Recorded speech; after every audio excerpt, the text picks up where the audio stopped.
But as I reflect on a relationship that occurred to me, I knew way too little of his life except the stories he told me, again, in his garage. I got Ronnie in the back nine, so to speak. 86 years. So much can be said about a life lived that long. I'm not sure I can do it justice, but I'm going to try. I hope, after hearing me, you're inspired to tell a story, share a memory, so we can celebrate Ron Poppy's life.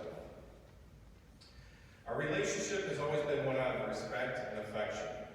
The man had 4 daughters, so his son-in-laws, all of us, has held a special spot in his heart for sure, especially the ones who took the most difficult daughters as our own. I think you know what I'm talking about. Ron loved many things, but on the top of his list was Lou, our extended family, and especially the grandkids.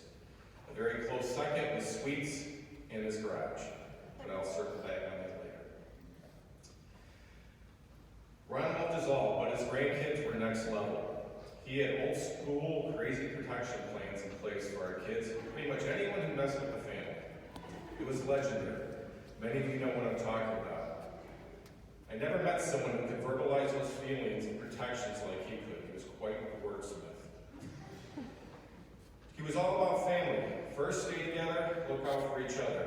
There were many discussions with the kids about methods of how to achieve this.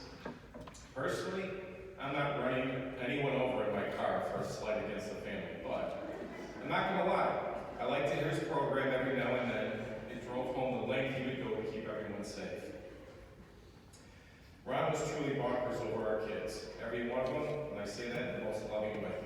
To this day, most of the conversations our kids have when they get back together revolve around an incident that involved Poppy or Poppyism while they were growing up.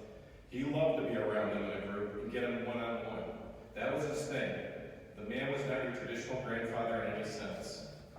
He would go locker room with the boys and found common ground with the girls. They brought great joy to him and he to them.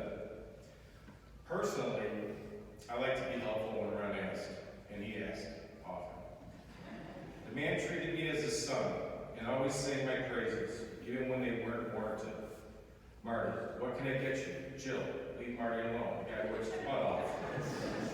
Did Marty cook this? This is the best I've ever had. This went on all the time, literally, much to my delight. This guy could do no wrong.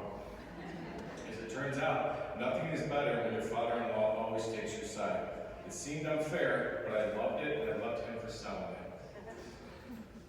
I think if I could have just been more mechanically inclined or handy, we would have been BFFs. The man has a fully equipped hardware store in his garage. It's truly incredible. He desperately needed son-in-laws who would appreciate it. We all failed him miserably there. I think it's a generational thing. He kept and fixed everything, we just buy new. Regardless of my weak skill set, electrical knowledge, and basic repair, we managed to forge ahead with the romance. Having some great discussions in his garage, that's his utopia. Sneak sweets, bakery goods, he would hide stuff there that he wasn't supposed to be eating. He even kept beer in there. It was ice cold and stocked when he wasn't drinking. What a great guy. His garage was a sensory overload when you entered it. What's really cool when you walk in there, it's a walk through history. His history.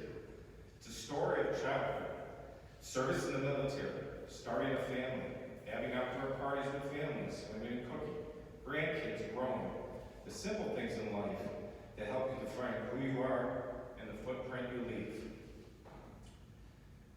It's a place where I was sworn to secrecy more than once on a variety of topics. We would eat garbage and talk life, kids, family, and the love of my dog. It was really cool because I was old enough to be in the moment and recognize what was going on, and for that I am grateful. Ron and Lou gave me my beautiful wife and 3 of the best sister-in-laws you could ask for. For that I am eternally grateful. Lou, your daughters are truly special, and I mean that. If there's one thing I've learned in my married life, is that I hope I can hang my hat on at the end of my run, is the fact that I raised good kids who are as loving, compassionate, tough, loyal as joy,